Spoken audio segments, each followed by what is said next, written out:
eu vou pedir-lhes que leiam comigo esta pedra. É claro que é um português antigo, mas acho que entendem. Aqui jaz a ossada que acharam nos fundamentos desta capela. E depois diz que o mestre Dom Garcia, por lhes satisfazer, mandou que a não tirassem daqui. Portanto, o que aqui está embutido na parede é uma ossada que, quando andaram a cavar os caboclos para fazer esta capela gótica, encontraram e perante aquilo os pedreiros ficaram muito emocionados e disseram logo: isto não é senão osso de mártir, isto é mártir. Porquê é que havia de ser mártir? Bom, reparem, isto são obras feitas no século XIII. XIII é o tempo das cruzadas. Os cristãos emocionam-se muito com os dramas que estão a acontecer na Terra Santa. Milhares e milhares de cruzados morrem lá, morrem para libertar os lugares sagrados. E claro que morrer pela fé é ser mártir. E aqui, ainda não lhes disse, mas eu estou em Alcácer do Sal. Aqui, ao redor do castelo de Alcácer, quantos cristãos morreram pela região pela qual combatiam. Portanto, não há dúvida, eram mártires. E o mestre da ordem teve em consideração essa piedade dos pedreiros e mandou pôr aqui os ossos, mandou que não tirassem que a não tirassem daqui. Fizeram-lhe a vontade e há alguns 700 anos que esta pedra aqui está. Bom, o que depois aconteceu é que escavaram ali um bocadinho mais ao lado e já havia mais ossos. Depois, quando foram fazer o resto da igreja, cada cavadela, cada osso, lá para fora, quando iam sorribar as oliveiras, ossos, ia meter a vinha, ossos. E todo o outeiro era uma espécie de depósito de ossadas. Por agora, não vou sair aqui desta igreja do Senhor dos Mártires sem lhes mostrar mais duas peças que merecem a pena ser vistas. Uma das peças que eu queria que vissem era esta escultura. Reparem que é uma peça extremamente bela. A mãe com o menino ao colo. Chamam-lhe aqui a Senhora do Parto. E as mulheres que estão para ser mães vêm aqui muitas vezes. Ela, se virem bem, está toda poída e, em alguns pontos, até gasta. É uma imagem, penso que do século XIV, da época do rei Dom Dinis.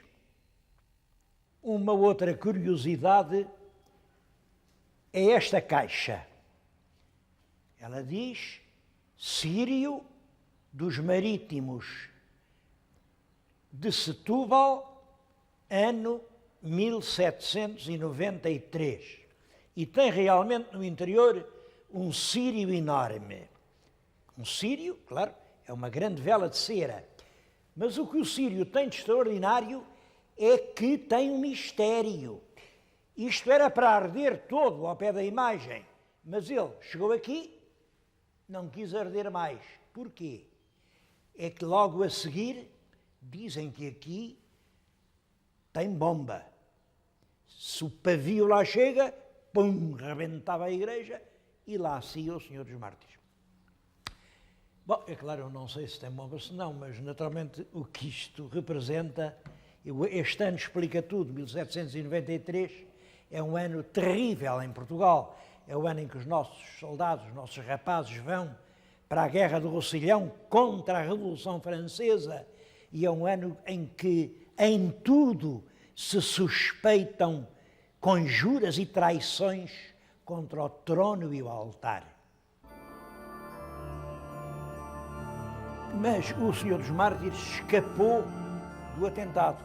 Escapou E como vê, esta igreja conserva ainda muitos vestígios do seu passado medieval, isto é tudo muito bonito, e conserva documentos dos milagres, porque o Senhor dos Mártires não deixou de fazer milagres.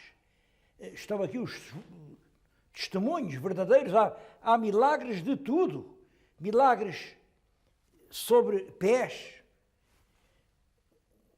sobre mãos, sobre bezerros, milagres de tudo. A mim comovem particularmente estes ex-votos ingênuos. Representa uma família aflita, de joelhos, a pedir ao Senhor dos Mártires que cure esta enferma. Reparem como é engraçado, está numa cama Dona Maria. Bom, e a prova que curou é que vieram cá entregar-lhe este voto de agradecimento. Aqui nesta pequena secção estão mais ou menos abandonados muitas coisas destas e, entre outras, uma coleção de saudações a um monarca, ou talvez uma família real, que no século passado veio aqui visitar a igreja. Estão maltratadas, algumas incompletas, mas têm muito pitoresco. Olha, aquela diz: sou a Salácia antiga, rega-me o sado fecundo, com o sal que ele me dá, dou sabor a todo o mundo. Isto é verdade, isto é verdade. O sal do sado serviu durante muito tempo para dar sabor, não direi a todo o mundo, mas a uma grande parte dele. Esta ponte é da época romana e vejam como a geografia muda. Deixou de haver um rio, fez-se aqui uma grande baixa que era agricultada, mais tarde construiu-se uma barragem e as águas da Albufeira cobriam completamente a ponte, ao ponto dela ser desconhecida. Isto é um monumento desconhecido que estão a ver. Agora a seca levou as águas, a ponte volta a avistar-se.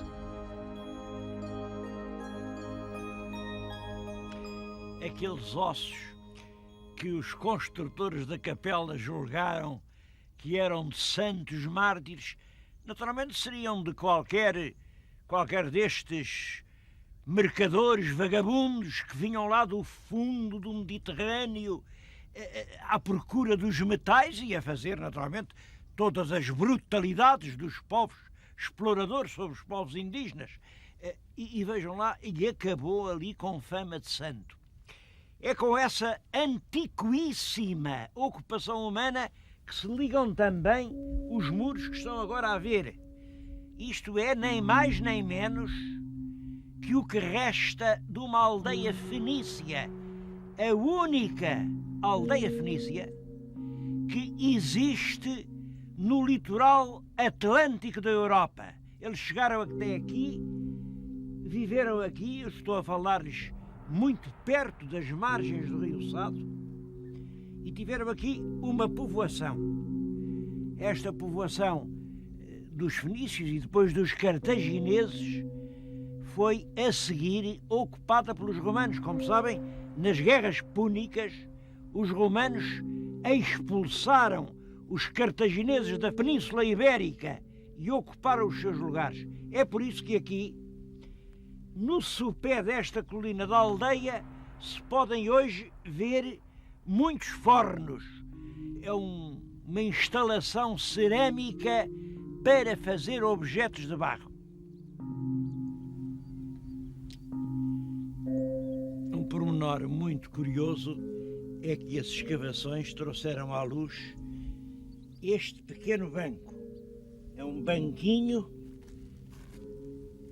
que os arqueólogos pensam que era o banco do oleiro, porque fica realmente aqui em frente das entradas para os fornos.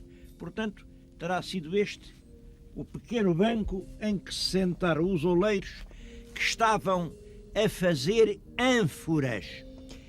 a quantidade de ânforas fabricadas aqui deve ter sido enorme.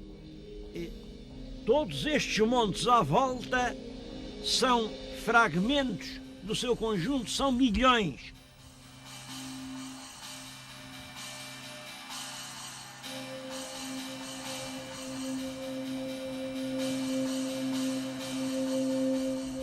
Reparem que isto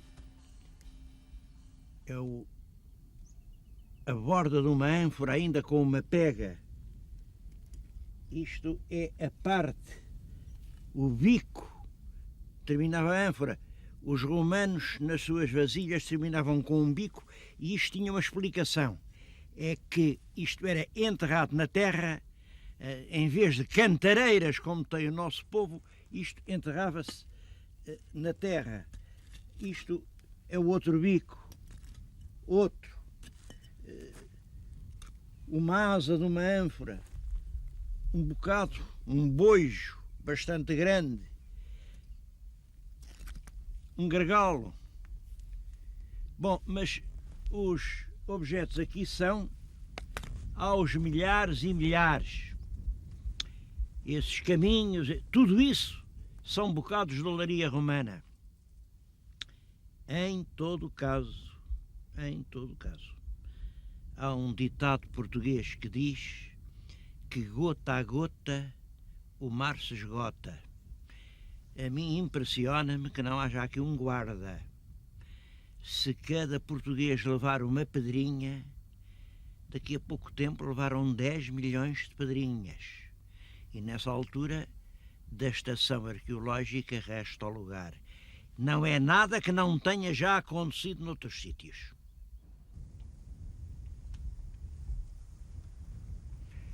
Isto é o pavimento de uma casa romana. É formado por placas de barro cozido. Como veem, é o antepassado da tijoleira alentejana.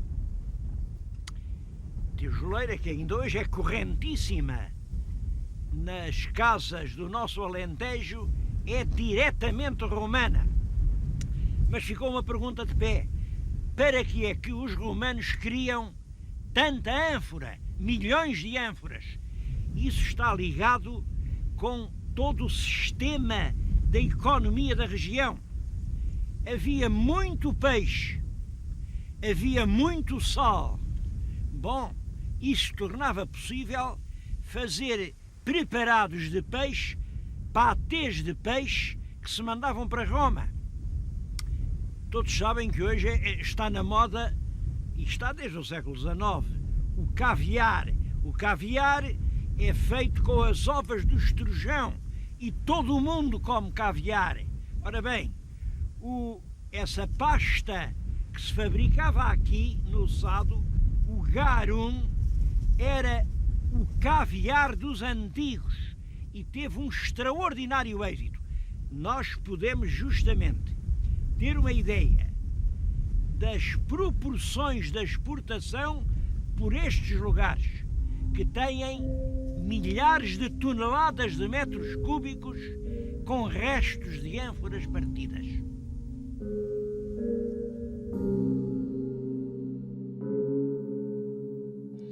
Bom, as civilizações iam mudando, mas como o sal continuava, iam-se sobrepondo as cidades. Nós sabemos que a cidade que estava aqui antes dos romanos se chamava Evion. Depois os romanos chamaram-lhe Salácia. Salácia por causa do sal. E há moedas romanas, que têm de um lado a palavra Evion, para os nativos saberem que eram desta região, mas também têm Salácia. Os romanos, a civilização romana acabou, isto depois esteve nas mãos dos árabes, e os árabes voltaram a mudar o nome. Agora já não é Salácia, agora é Alcácer. Ora bem, o que estão a ver na frente é precisamente o Alcácer. O Alcácer quer dizer a fortaleza Alcácer do Sal, porque era a esta fortaleza que vinham os navios carregar-se de sal. Devo-lhes dizer que era uma das mais importantes cidades desta zona ocidental da península. Foi conquistada pelos cristãos definitivamente em 1217. Foi conquistada e toda a gente foi passada à fita de espada, quer dizer, a cidade ficou erma, ficou sem ninguém. E o rei deu-a então aos cavaleiros de Santiago da Espada. Deu-lhe esta terra, como lhes tinha dado Palmela, como lhes deu Setúbal, como lhes deu isto tudo daqui até lá de baixo, a Odmira. Reparem, é uma doação que apanha quase todo o Alentejo. A verdade é que os cavaleiros, enfim, a ocupação dos cavaleiros de Santiago não foi progressiva em parte nenhuma. Eles limitavam-se aqui a colher o fruto da terra. Grandes estratos de terreno ficaram incultos. Ao mesmo tempo, dá-se uma outra tragédia, é que o rio Sado começa a assorear, os navios já não vêm até aqui, e lá embaixo, no grande estuário ao pé do mar, começa a aparecer outra grande cidade, a cidade do rio de Troia, do rio Setúbal, a cidade de Setúbal. À medida que Setúbal cresce, Alcácer do Sal agoniza.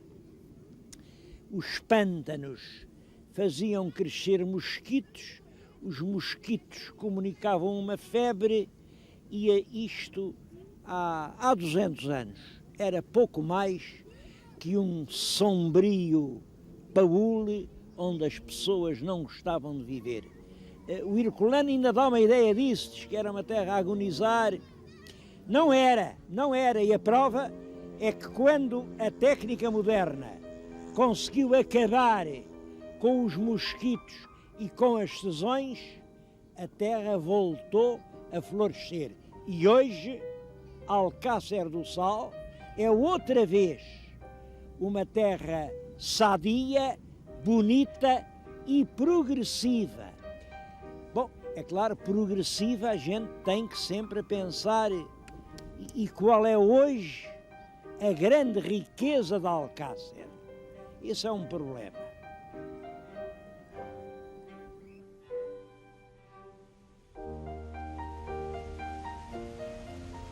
Todas as terras têm os seus heróis, personalidades que nelas nasceram e de que as terras sentem orgulho.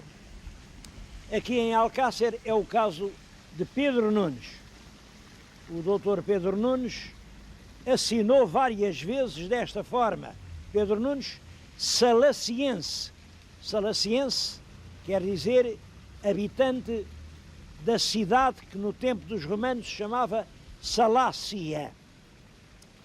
Pedro Nunes é de facto uma grande figura. É um sábio matemático, foi cosmógrafo mor do reino, foi professor dos infantes irmãos do rei, do Dom Henrique, que veio a ser rei e cardeal, e do infante Dom Luís, e foi professor primeiro na Universidade de Lisboa, depois renunciou, não se sabe porque ele não gostou muito de estar em Lisboa, mas quando o Dom João III instalou definitivamente a Universidade em Coimbra, ele foi para Coimbra e aí sim regeu a cátedra continuamente durante mais de 20 anos. Não é por ter sido essas coisas todas, professor, mestre dos príncipes, cosmógrafo mor, grande matemático, que ele merece ser lembrado. É que ele era realmente um destes sábios que dizem o que nunca tinha sido dito, porque há sábios de dois tipos. sabem muito, já sabem tudo quanto os outros disseram, outros que sabem muito porque sabem o que ainda ninguém disse. Pedro Nunes é exatamente o homem inovador, o homem que apenas com o vigor da inteligência, ele era matemático, à força do cálculo matemático, conseguiu aperfeiçoar a imagem da esfera terrestre. Olhem, entre as coisas, daí resultavam, evidentemente, isso não era puramente teórico, daí resultavam efeitos práticos. Por exemplo, os mariantes, quando andavam no mar e queriam saber a latitude, tinham que marcar a altura do Sol ao meio-dia. Era meio-dia, eles com o aparelho viam a altura meridiana do Sol e podiam determinar onde estavam. Agora imaginem que o dia estava completamente tapado e ninguém via o Sol. Eles não podiam determinar a latitude. Pedro Nunes foi quem inventou a forma de, quaisquer que fossem as condições atmosféricas, determinar a latitude do lugar.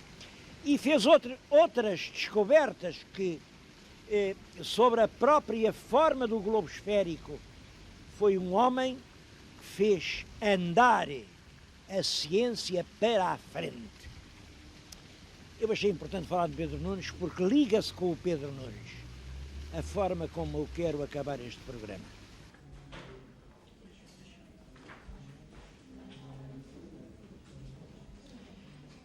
Qual é hoje a grande riqueza de Alcácer? Reparem que esse patê de peixe há 2000 anos que se não faz. Os grandes pinheiros outrora serviram para fazer navios, agora só servem para dar pinhões. O rio dava sal, mas as salinas já não são exploradas. Dava peixe, mas o peixe já não é pescado. Havia grandes campos de arroz, mas a água está a faltar e o arroz não se produz. Ainda há campos de tomates, mas agora estão a falar que até o tomate vai acabar. Qual é a grande riqueza de Alcácer? Eu falei-lhes muito propositadamente no Pedro Nunes, naquele doutor Pedro Nunes. Era um garoto modesto, passou a infância aqui em Alcácer a brincar com os companheiros, era filho de judeus. Mas quando chegou à idade foi estudar para Salamanca e foi com uma infância inteiramente consagrada ao estudo que ele depois pôde chegar onde chegou e tornar o mundo mais rico. Penso que nesse sentido a verdadeira riqueza de Alcácer é como em todos os outros lados de Portugal. A riqueza de Portugal está já só nos portugueses. É por isso que eu tenho verdadeiro gosto em vir falar-lhes quase simbolicamente numa casa ao mesmo tempo velha e nova de Alcácer. Isto era o Palácio dos Salemas. Os Salemas eram os fidalgos soberbos, diziam eles, que tomavam parte na conquista da Vila aos Mouros. É certo que depois foram valentes capitães no norte da África, lutaram no arroteamento do Brasil, tem lá a pedra de armas a querer dizer tudo isso, mas o que foi Palácio de Fidalgos Combatentes é hoje uma biblioteca de gente nova. Esta biblioteca abriu há apenas 3 meses. Eu vim aqui, a uma hora qualquer, pedi licença para fazer este plano e, como veem, tem as mesas cheias de gente nova que se debruça sobre os livros. Quando a gente vê isto, acredita que sim, que ainda pode haver um futuro para Alcácer.